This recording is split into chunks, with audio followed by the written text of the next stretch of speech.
अस्सलाम वालेकुम। आज मैं मौजूद हूँ यहाँ पे ग़ुलाम मोहम्मद जंगला साहब के साथ। इनकी मेहनत और इनकी काविश से जो एक हमने पौधा लगाया था बराए साले सवाब मेरी मरहूमा माँ के लिए, वो जड़ पकड़ चुका है अल्हम्दुलिल्लाह। जनवरी 31 को लगाया था और आज है अक्टूबर 7। तो पौधा काफ़ी बड़ा हुआ है, देखकर खुशी हुई। माशाल्लाह बाबा ने इसकी बहुत ज़्यादा केयर की, बहुत ज़्यादा इसकी उन्होंने ख्याल रखा और यहाँ पे माशाल्लाह उन्होंने इस जगह को हरा भरा करने में अपना काफ़ी किरदार अदा कर रहे हैं। तो ग़ुलाम मोहम्मद जंगला साहब, आपको कैसा लगता है जब आपके हाथ का लगाया हुआ या आपकी केयर किया हुआ पौधा या आपके पाला हुआ पौधा बड़ा है?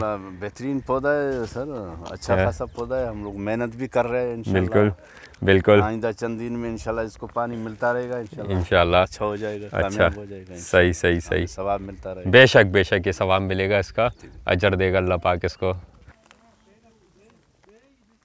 तो अभी मज़ीद पौधे मैं आपको दिखाता हूँ जो हमने लगाए थे और बड़े हो गए हैं। अभी आगे चलते हैं। ये एक और पौधा था जो मैंने, नबील भाई ने, मूबी ने यहाँ पर आके लगाया था 18 मार्च 2018 को।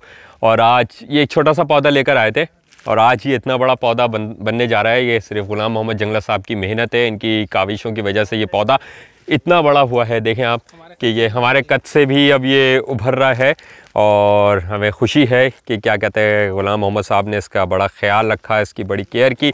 बहुत दिल खुश हुआ कि आज ठीक 3 साल और चंद माह बाद ये पौधा इतना बड़ा हुआ है। हमारी इस काविश, यकीन करें कि हमारा जो दिल है बहुत बाग बाग हो गया, खुशी से निहाल हो गया कि हमारी ये मेहनत, असल मेहनत ये है। अगर आप कंज़र्वेशन करना चाह रहे हैं, अगर आप अपने मुल्क को कुछ देना चाह रहे हैं, अपने आप लोगों को कुछ देना चाह रहे हैं, अपनी वाइल्ड लाइफ को बचाना चाह रहे हैं, आप चाह रहे हैं कि आप अपने माहौल के लिए काम करें बेलॉस होके, ये हमारी काविश थी। मुझे अच्छी तरीके से याद है कि मैं वो पौधा वहाँ से लिया था, जमशेद रोड के पास एक नर्सरी है, वहाँ से लिया था। 20-25 रुपये का पौधा लिया था, बाइक के ऊपर रख के इसको यहाँ लेकर आए थे। इनकी मेहनत से, इनकी निशानदेही से इस जगह लगाया, यहाँ इसको पानी मिला, इसको केयर मिली, तो ये पौधा आज इतना बड़ा हुआ। ये दरख्त बनने जा रहा है इंशाल्लाह। आने वाले वक्त में ये दरख्त बनेगा और मज़ीद हमारा इरादा है कि यहाँ पे कुछ फलदार दरख्त भी, पौधे और दरख्त भी लगाए जाएं, जिसके बाद ये पौधे फिर बढ़ना शुरू होंगे। तो यहाँ पे मज़ीद अनवा इक़साम के परिंदे वगैरह आएंगे।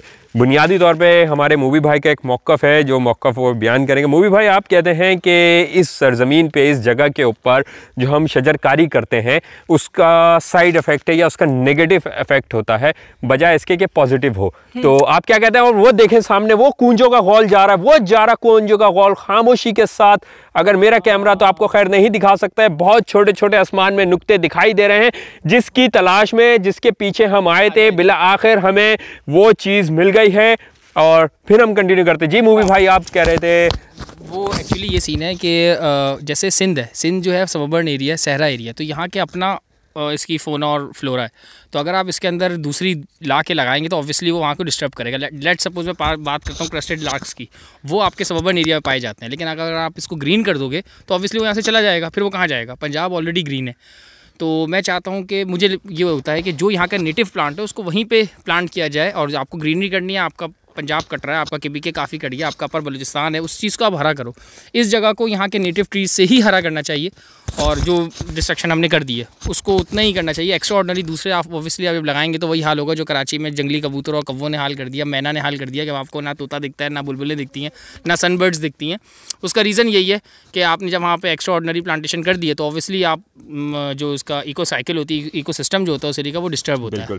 तो इस चीज़ के लिए मैं थोड़ा सा इख्तलाफ रखता हूँ कि नहीं करना चाहिए। लेकिन ये है कि चलो ये थोड़े थोड़े खित्ते हैं, यहाँ आप ग्रीन कर रहे हो ताकि यहाँ पे जो लोग बैठते हैं उनको बैठक में आसानी हो, जो विजिटर्स आते हैं उनके लिए आसानी हो। पर थ्रू आउट जैसे यहाँ पे इन्होंने फुल किया है वो गलत किया है, क्योंकि यहाँ के नेटिव ट्रीज़ तो लगाए नहीं, उन्होंने सारे ही लगा दिए।